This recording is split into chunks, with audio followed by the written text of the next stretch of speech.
Have you ever really thought about how we, Homo sapiens, went from being, well, frankly, not the strongest species out there on the savannah to basically running the entire planet?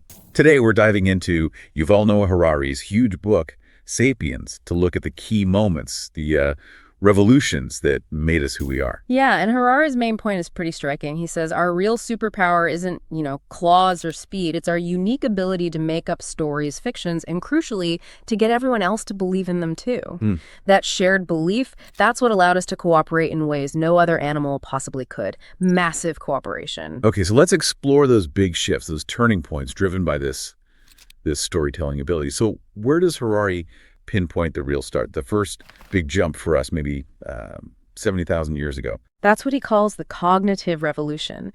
And it's fascinating because this is where we got the complex language, the thinking power, not just to talk about what's real, like a river or a lion, but to invent things that don't physically exist. Think about things like nations or money or companies. These aren't tangible things, are they? But millions, billions of us act as if they're incredibly real, and that shared belief lets strangers work together on huge scales. That's the foundation. Okay, let's unpack this. We start telling stories, we cooperate better. Simple enough. But then, maybe 10,000 years ago, comes the agricultural revolution. And here's where it gets really interesting, because Harari flips the script. He argues this wasn't progress, it was actually kind of a trap. He even says famously that wheat domesticated us more than we domesticated it. How can farming be a trap? That sounds counterintuitive. Right, it does. But his point is, while, we could grow more food, our diets got way worse. We relied on just a few crops. So think malnutrition plus living close to animals meant more diseases. And honestly, way more backbreaking work for often less reward, nutritionally speaking. We basically got chained to the land. And connecting that to the bigger picture, this wasn't just about food. It created the conditions for, hierarchies. Suddenly you have land ownership, food surplus that leads to rulers and subjects, the start of empires, all built on this new farming system. It challenged that whole idea of simple linear progress. Okay, fast forward quite a bit. About 500 years ago, we hit the scientific revolution. You said it starts with curiosity, but also admitting we don't know everything. Exactly. It was this fundamental shift towards saying, okay, maybe the old stories aren't the whole picture. Let's investigate. Let's find out. That willingness to admit ignorance and then look for evidence, that's what fueled discovery. And that led to technology and new systems, like capitalism, which itself is a kind of shared story, right? A belief in future growth, investment. It's all built on challenging the old myths and creating new ones based on observation and experimentation.